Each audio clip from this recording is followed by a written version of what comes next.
Le maigre, faut rien lâcher. Faut être motivé, rester, être capable de supporter que les autres à côté fassent du poisson, que toi t'en fasses pas. Beau poisson. Yes. Oh, beau poisson.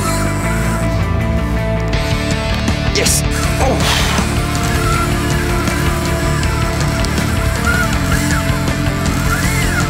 Oh.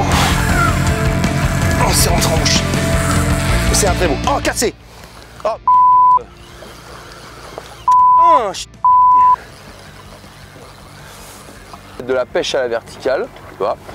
Vraiment verticale lourde, hein, parce que ils ont besoin vraiment qu'on tape fort avec des gros leurres. On va prendre contact avec le fond et gentiment, on va venir faire nager son leurre tout doucement avec des toutes petites animations minimalistes. C'est-à-dire qu'on va toucher le fond, remonter tout doucement son leurre.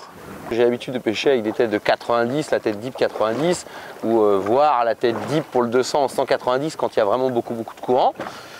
Si l'eau devient beaucoup plus claire en avançant dans la saison, on va pouvoir jouer sur des couleurs naturelles. Mais les couleurs importantes, ça va être le rose, le orange et jaune, le jaune et blanc. Tous nos coloris flashy vont vraiment être utiles pour pêcher le maigre. On n'oublie pas non plus que le maigre, il attaque toujours, très souvent, surtout à la tête. Donc du coup, c'est vrai que ça va être la tête plombée qui va prendre en premier. C'est pour ça que j'ai mis un peu d'attractant. Et au niveau de la tête, entre la tête et l'hameçon, pour justement, s'il vient l'engamer, qu'il puisse bien le prendre et qu'il vienne bien chercher l'hameçon de façon à pouvoir justement qu'il se ferre bien.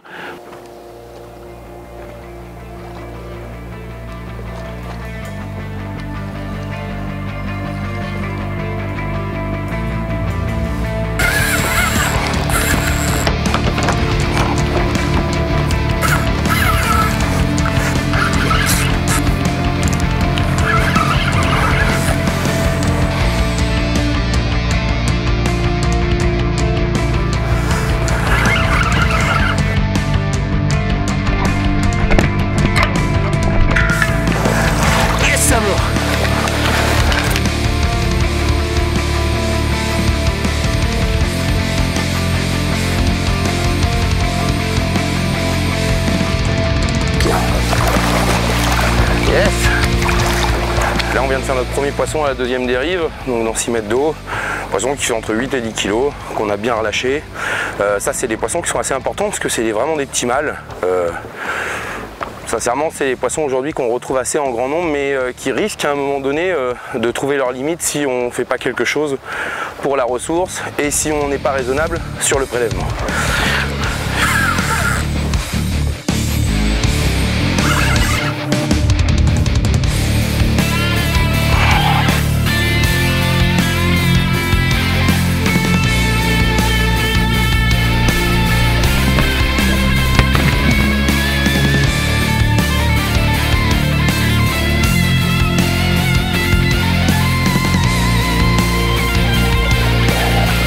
Allez, allez, allez.